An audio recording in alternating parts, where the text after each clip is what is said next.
Pride and Prejudice by Jane Austen is a romantic novel that explores themes of love, class, and personal growth.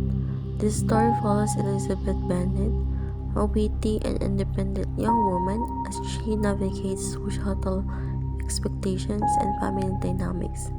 She clashes with the proud, reserved Mr. Darcy, but their understanding and prejudice eventually give way to mutual respect and love. Through this sharp social commentary and memorable character, the novel highlights the importance of self-awareness and transformative power of love.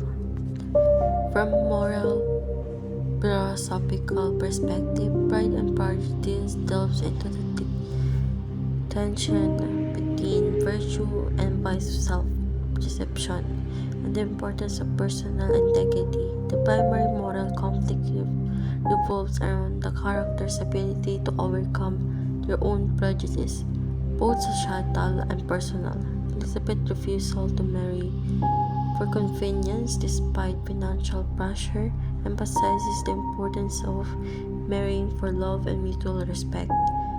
The story challenged the notion of wealth and social status as dominance of personal worth, advocating for individuals' character as true measure of value. Furthermore, Austen critiques the way in which social norms shape moral behavior, suggesting that the true moral developments occur when individuals question and transcend societal expectation.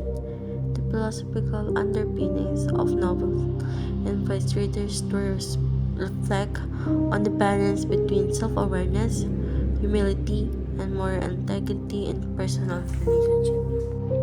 Pride and Prejudice by Jane Austen is a renewed exploration of societal expectation, personal growth, and the complexities of love and marriage, set in 19th century England. The novel portrays the lives of the Bond family, focusing on revolving relationship between Elizabeth Bennet and Mr. Darcy. The strong navigates themes such as class, reputations, and the individual's autonomy, with character confronting their biases and prejudice.